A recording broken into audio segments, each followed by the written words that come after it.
Hello. Welcome to the Order Out of Chaos review. I guess the first thing I want to say is good work. Very exciting to see the results of this assignment.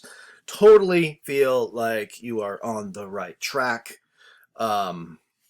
Feel like it shook things up a little bit in a good way. So before I go any further, before I talk about these pictures, what I want you to do is I want you to just, like, if you haven't already, pause this recording. Not quite yet, just give me a second. But I want you to go to the Canvas page and download that PDF of highlights from this assignment and just look at it on your own without my voice in your head, where you have as much time as you want to look at these pictures and think about these pictures and think about what is being seen in these pictures and the strategies that are used. Okay, I'll shut up. Go do that.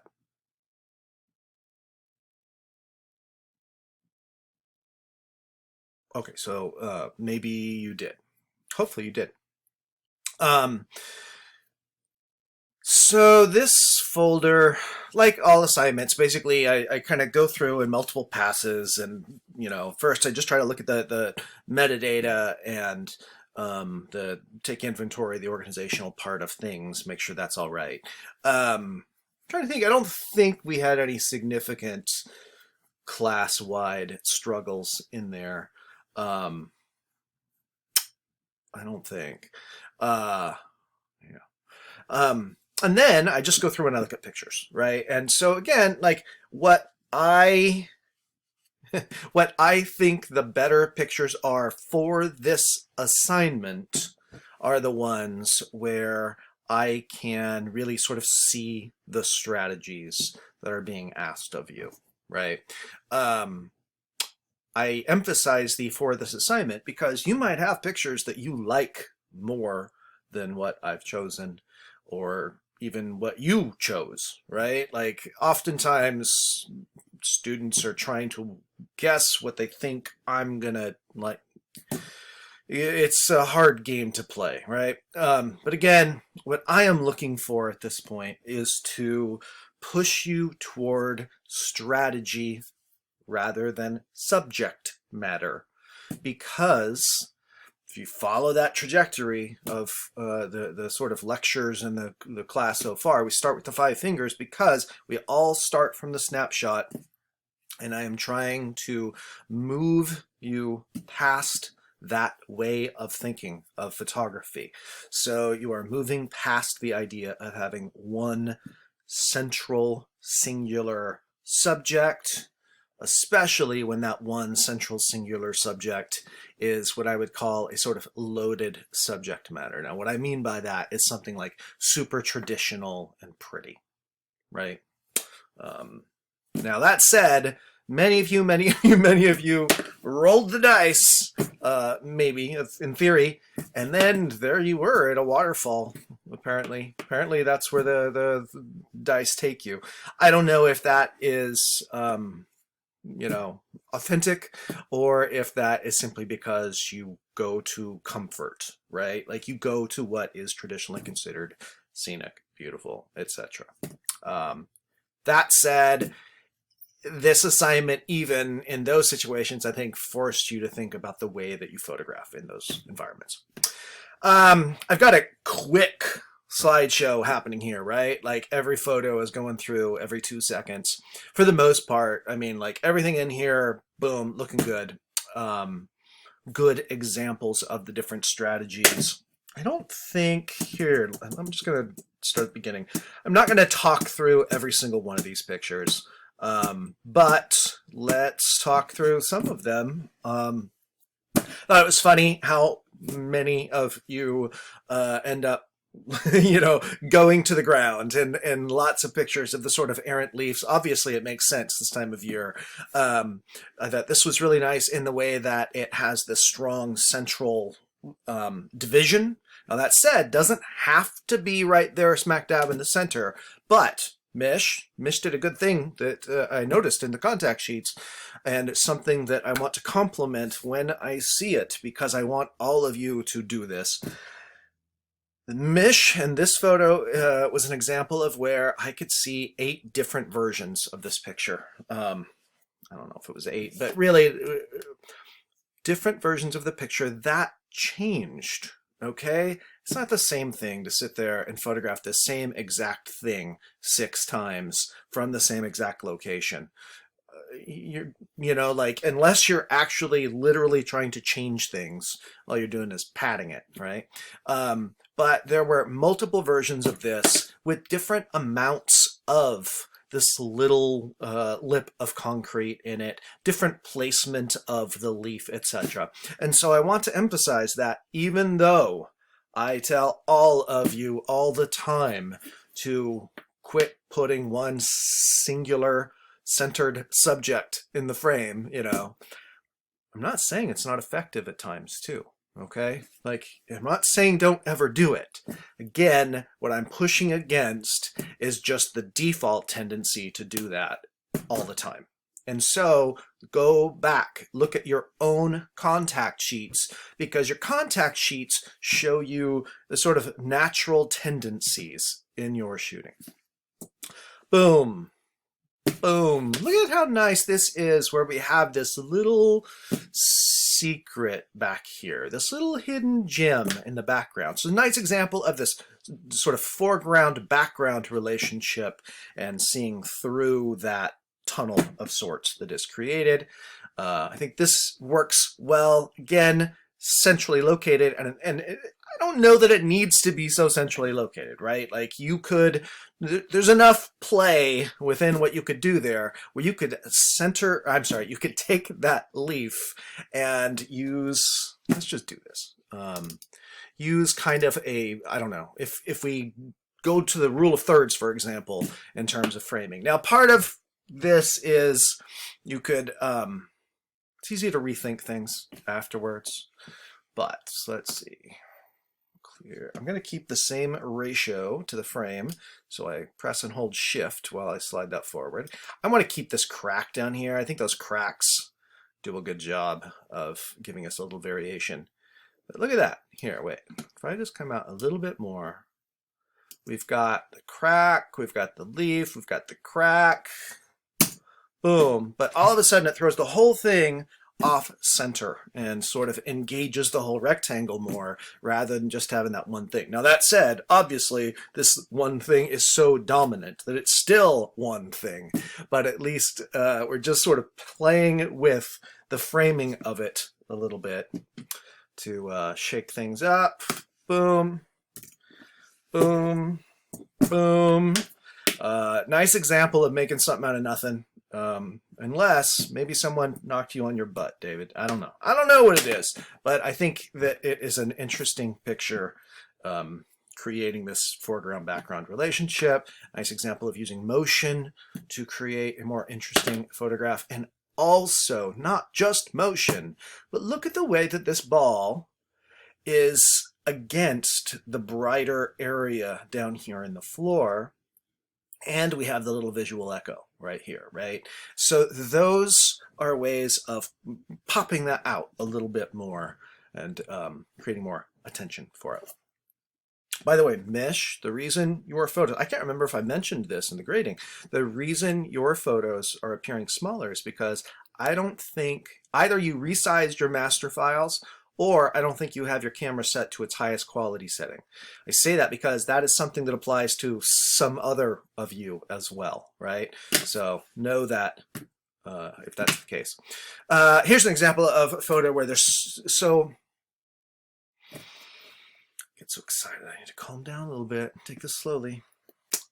One of the pieces of feedback that I found myself giving regularly was keep exploring more options for what you can do with a particular subject while you're shooting. Giving yourself more options? That's written poorly. Think of it like a fresh pile of ingredients. Is there yet another delicious meal you can make with those? Now, this is a good example of that. There's a lot of good stuff to cook with here, right? We've got the repetition of the orange. We've got the orange on the wall out here. We've got the blue. We've got echoes of cool blue here inside. We've got the fall colors back here in the reflection. We've got the stuff inside the window, the stuff outside the window, this little bit of golden here, and the, the cars that add this, to the whole thing.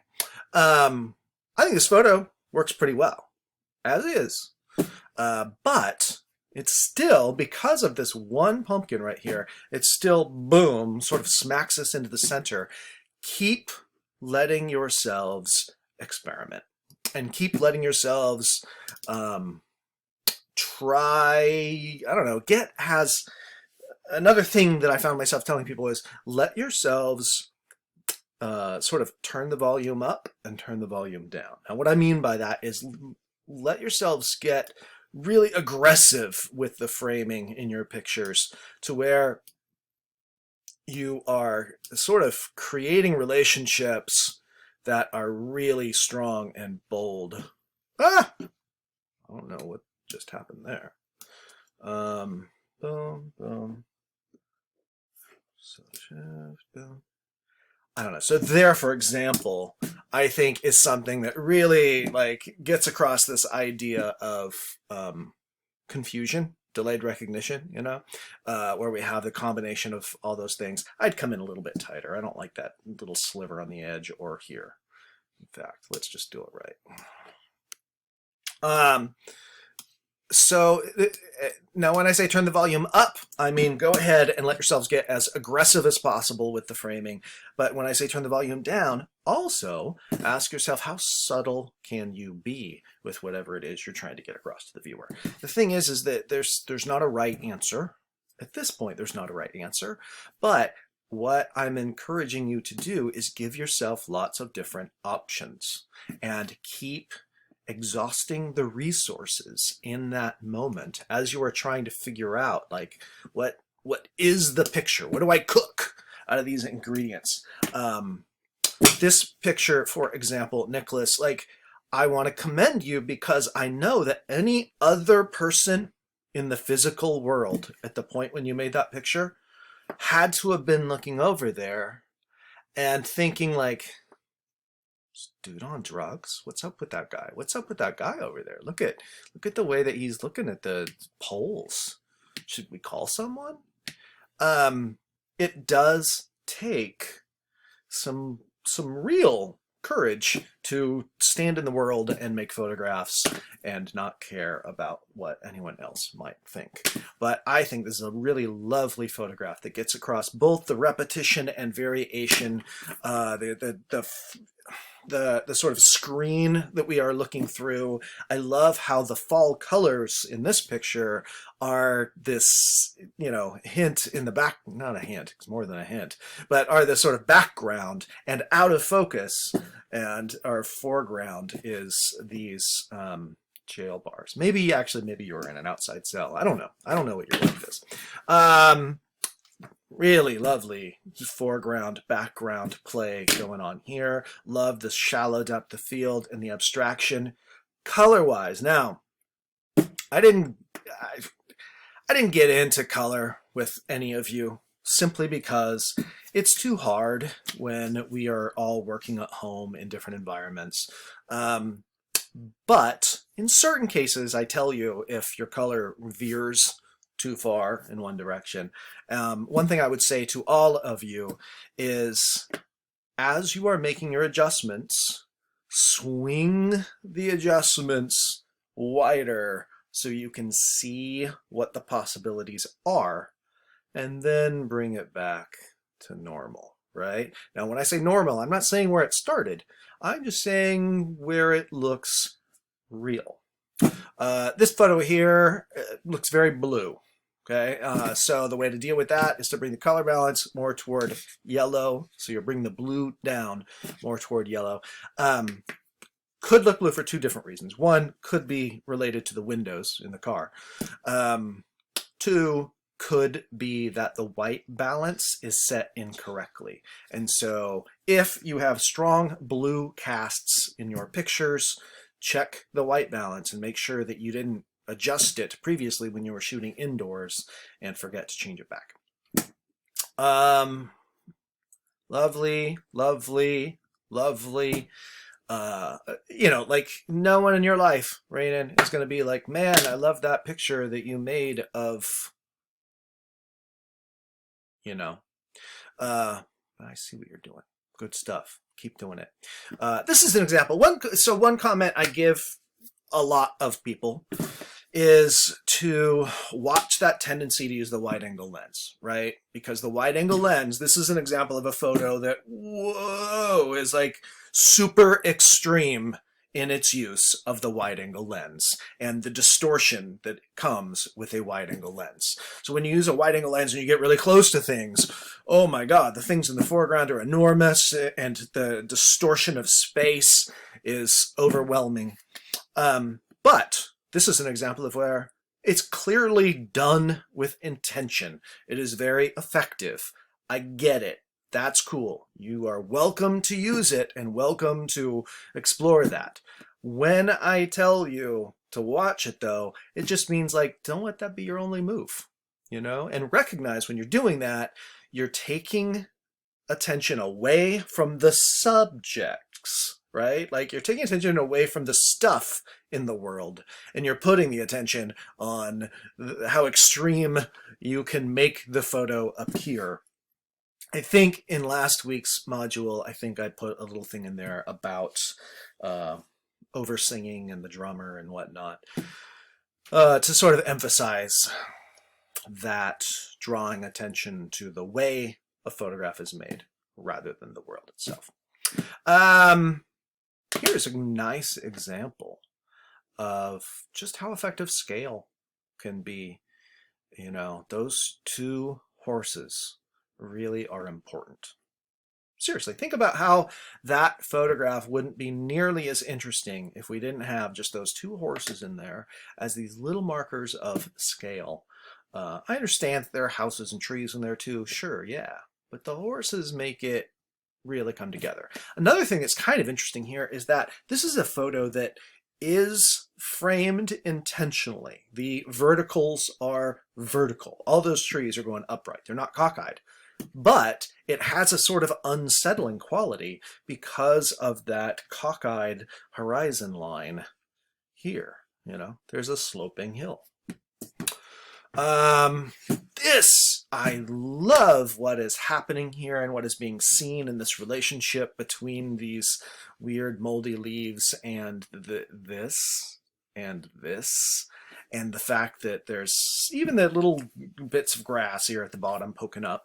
I think what is being seen is great, but it's a good example of where I think the distortion of that wide angle lens maybe goes too far, because it's a photo that wants to be perfect. It wants to be straight and formal, but it's just a little out of sorts where, see the way that this line here keeps getting higher and higher and higher as it goes up out of the frame. Whoops. And so things are like a little cockeyed in this photograph. And so you could make the same photograph with the lens zoomed in to a more normal length. Now, when I say normal, what I mean is generally in the 40s and 50s millimeters, 40, 50 millimeters is what we would call a normal length lens, versus in the 30s and smaller, so where we have wide angle lenses. And then when we get into the 70s and higher, we're talking about telephoto lenses or zoom lenses. Oh, look at that beautiful, weird photograph of nothing. Again, I applaud you, David, because, you know, this is one where, yeah, people were worried about you. There were people in the real world who were like, what's up with dude? Look at that. Look at the way those two play off each other in a converse way. Aaron, no one in your life gets it. No one in your life is like, oh man, she okay? Look, we're just buying gas. And Aaron's like taking pictures of the poles at the gas station. Should we call someone? I see what you're doing. And Aaron did that thing that I love, where I look at those contact sheets and there are multiple versions where Aaron is trying to figure out how to play these poles off the green back here. I love this sort of weird red, white, and blue, cultural landscape here, but the red's popping against that green. And Aaron chose what I think was a wise move, Aaron, to chose this one where the truck is going through to add just another little bit of but that's a good Good job. Look at the way this is a good example of turning the volume down. Okay. Now what I mean is look at the way that we've got these reds and greens playing against each other, even though 90% of this photograph is fence, right? In terms of the editing part of things, one thing I do want to point out is that this photograph is an example of, yeah, it's okay. It didn't look bad, but I think it could look much better. Whoops, you know what? I'm going to do it a different way. I think it could look much better if it was just darker. Okay, and so I just want to show you how when I make the whole photograph darker, the color gets more rich. Whoops. Let's see. Okay, so here's what it looked like before. Here's after. Before, after. Before, after. I'm not saying it's perfect. You keep tweaking it. But you want to watch out for when you make things so bright that things start to look a little washed out and you start to lose richness. I'm not saying, there are situations where you do it intentionally, but this is an example of another one too, where, let's try this one too. Boom, boom. See how rich that can be. Contrast is a little high and we start to lose the highlights. Now that's something that I should note, is the single most common sort of camera related technical issue that I see as a group is blown out highlights. Okay, so either you're not checking that histogram when you were out shooting, or you didn't watch the thing about how to watch the histogram, and so you're just pretending, or you didn't understand it. So if you need help understanding what that is and how to use it when you are shooting, let me know, because you want to avoid, where was it? I think did I just see one?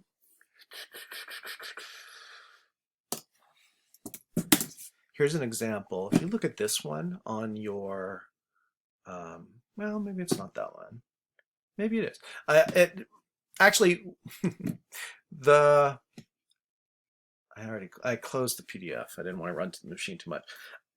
If you look at the PDF where there's a white border around your pictures, you can tell when things get lost and when they're just pure white, right? And so you want to maintain tone and detail, even in the brightest and the darkest parts of your picture. Pure white, pure black should only be in what we call specular highlights, meaning like those glinty little highlights when light is shining in a reflection off a car hood or water or something like that, right? That's a specular highlight. Those are the only little spots that should be pure white. Or pure black would be in the darkest recesses of shadows. Other than that, our goal is to maintain tone, texture, detail. And so, like in this picture right here, picture's nice, but I think the editing could be a little darker, and it's an example of where the exposure is too high and we lose detail up here in the sky because of that. Remember that your goal when shooting is just to capture the information. It doesn't have to look good on the back of the camera. Here's an example of, another one where there's a lot of good ingredients there. Whew, hot damn. I don't know. I mean, I think this picture is interesting, but this picture, there's a lot of different options for the way you can shoot this picture, and they don't all have to go through the center of the frame, right? You'll notice that one of the things that I always tend to do when I am editing in this way, like in class in the demo like this, I always make horizontal pictures vertical. The reason I do that is simply just to keep reminding you that your cameras can turn, because again, just the way that we all learn photography in the beginning is like walking around at eye level, holding it up to our eye and making horizontal pictures of singular subjects that more often than not are somewhere between 3 and 10 feet away from us. The snapshot. We go around doing that, and so keep letting yourselves break it up. There's something kind of interesting here in this frame. I'm trying to keep this little shaft of light going out of the corner, and I'm trying to keep this little tail of rope so it's visible. I don't know if that's it, but I'm just pointing out, again, a lot of different things we can cook with that fresh meat. When it comes to the computer adjustments part of things, watch out for tweaking the contrast too high. This is one where the brightness is good, like it's nice, dark, rich, but the contrast goes a little bit high to where it goes a little extreme. So I just bring the highlights down a little bit, open the shadows up a little bit, get a little more balance. This one could go a little darker overall. Nice foreground background play. Foreground background, multiple spaces. Again, good example of the extreme wide angle, but effectively done. Same thing here. Completely different subjects, but the way those photos were made, the strategies employed, very similar. I want to pause here because, again, Aaron, your people don't appreciate it, but I see what you're doing, and this is really well seen. This little relationship between the yellows and the oranges or whatever this is, the little greens right here, the split. This is an example of where there's the frame and like draws attention to the center, but still gives us lots of different things to sort of jump around the frame and look at. The only thing I'd improve on this is I'd probably make it a little, hear me out, a little darker, because this side is getting a little washed out. But I'd kind of end up like tweaking it where I'd darken this side up, but I'd lighten this side up just a hair in terms of the lighten on this side. This side needs darkening, this side lightening. We haven't gotten there yet, but I think it's next week when I give you those tools to do that. And I'd probably warm it up a little bit. Now, what I mean by that is in terms of color balance. Oh, let's just do it. Let's see. Okay. Now, one thing. I told many people, like, in terms of adjusting your stuff, Aaron's done it the right way. What I mean is I can see brightness contrast adjustment, then color balance adjustment, then saturation of individual colors that has been adjusted, right? That's, boom, right on the money. But when I go through as a group, what I see is a lot of you would like adjust the color and then you'd be done with it, and then you'd put another color balance adjustment layer on there and tweak it further. You don't have to add those redundant layers. You can just go back to color balance, click that, shows up here in the properties window, and then you can tweak it up here. Now, like I say, swing it wider to where you can see where things look wrong, And then you can kind of come back. I always just visualize that ride at the fair with whatever that ship is. That's the pendulum ship that just swings and swings and swings.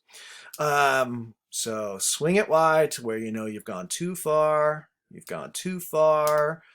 Toggle the eyeball back and forth. Look for the light neutral areas. I'm looking at this concrete wall, but I'm also looking at this concrete down here. Feel like that's a little too much. Somewhere there. Yeah, we'll call that good for now. Now, I'm just going to go ahead and show you. Next week, we get into burning and dodging. And there are different ways we can do this. Let's see. But burning and dodging basically is a way of selectively lightening or darkening areas within your picture. And there are ways that you can, oh, that goes too far. Never mind. That was a stupid way to do that. There are ways, there, that's the most simple way. There are ways that you can sort of burn, is what I'm doing right here, where I am selectively making this area a little bit darker. I've got a brush that I'm just sort of running over that whole thing. And, you know, I can change how intense that is up here. And if I decide that it's not enough, I can go over it again and do another pass. There are also ways that I can do this with the adjustment layers by, oops, see, that goes a little far down there.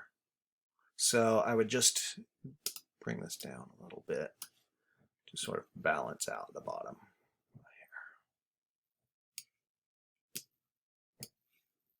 Yeah, I went a little far there at the bottom, but other than that, you get the idea. So know that that's where we're headed. Color gets a little weird in this here, but there's a nice, cool, warm thing happening. Rainin, I see what you're seeing. I see what you're seeing. And Rainin did this thing that I love on the contacts, where there are multiple versions with the trees, the lady, the dog, moving, literally physically moving in that parking lot, trying to figure out the best configuration. So keep that up. Pippa, no one in your life gets why you're so interested in the side of this building except me. I see it. I see what you're doing here. I see this really interesting relationship between this stuff and this stuff. Keep doing it. I mean, I think, I don't know. That's pretty good. Let me just look at my notes and see if there's any. Oh, look how lovely that is.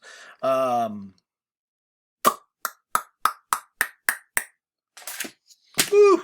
Look at that. Look at that. Boom, boom, boom. Lots going on there. Although that one could be a little darker, I think, would really bring it out even more.